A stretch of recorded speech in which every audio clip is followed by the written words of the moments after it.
अर्थात हिमालयाच्या शिखरापासून ते या हिंदू नदीचा हिंदू महासागर सुद्धा माझ्या या भारत मातेचे पाय धुत आहे. अर्थात या भारत मातेमध्ये जी क्षमता आहे तो विषय मी आपल्यासमोर मांडतो आहे.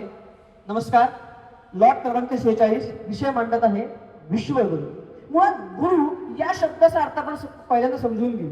गुरु या शब्दाचा अर्थ जर आपण समजून घेतला तर आपला जो पारंपरिक श्लोक आहे, गुरु ब्रह्मा गुरु विष्णू गुरुर्देव महेश्वरा, म्हणजे अर्थात जन्मापासून पालनापासून ते शेवटापर्यंत जो माणूस आपल्या समोर असतो, जो माणूस आपल्याला रस्ता दाखवतो, तो खरा गुरु आहे. आणि मला असं वाटतं की भारतामध्ये या क्षमता आहे, कारण हडप्पासारखी सुद्धा संस्कृती आपल्या भारतामध्ये तयार झाली आणि या भारताने आपल्या संपूर्ण विश्वाला त्याचं उगमाचं स्थान सांगितलं. आणि म्हणून मला असं वाटतं की सुरुवातीला सुद्धा भारत देश होता. आणि आज जेव्हा दोन देशांमध्ये युद्ध होतं, आज जेव्हा दुसऱ्या देशांमध्ये युद्ध चाललेलं असताना आपले भारतीय नागरिक सुखरूपपणे जेव्हा भारतामध्ये पुन्हा येतात, तेव्हा मला असं वाटतं की आपला भारत देश हा संपूर्ण विश्वाचं पालन करायला सुद्धा सक्षम आहे. आणि मला असं वाटतं की या जगाचा अंत कधी होणार आहे हे आपल्या भारताच्या पुराणांमध्येच फक्त लिहिलेलं असल्यामुळे आपला भारत या देशाने शेवटापर्यंत सुद्धा घेऊन जाऊ शकतो. त्यामुळे आपला भारत देश हा विश्वगुरु होऊच शकतो.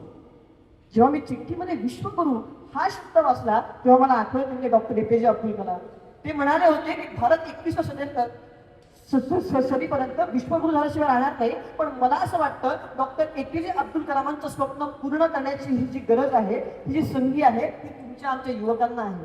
त्याचं कारण असं की या भारताला विश्वगुरु जर प्राधान्य द्यायचं असेल, जर भारताला हा विश्वगुरु हा जर देश म्हणायचा असेल, तर संपूर्ण जगाला हे मान्य करण्यासाठी म्हणून आपण युवकांनी हाती धरलं पाहिजे. ते म्हणजे विश्वगुरु असलेल्या स्वामी विवेकानंदांचे काही बोल, ते म्हणजे चेहऱ्यावर तेज आहे, देहामध्ये शक्ती आहे आणि मातृभूमीवर ज्यांचे प्रेम आहे, असे आपण जर युवक झालो तर मला असं वाटतं या भारताला विश्वगुरु होण्यासाठी जास्त वेळ लागणार नाही. कारण या भारताच्या भूमीमध्ये जन्माला आले होते ते म्हणजे संत ज्ञानेश्वर, ज्यांनी संपूर्ण जगासाठी म्हणून प्रसादान मागितलं. ज्या ज्ञानेश्वरांनी एका गुरु सारखं संपूर्ण जगाला बघितलं, त्या ज्ञानेश्वरांच्या धर्तीमध्ये आपण उभे आहोत आणि आपल्यावर या भारत देशाला विश्वगुरु बनवण्याची शक्ती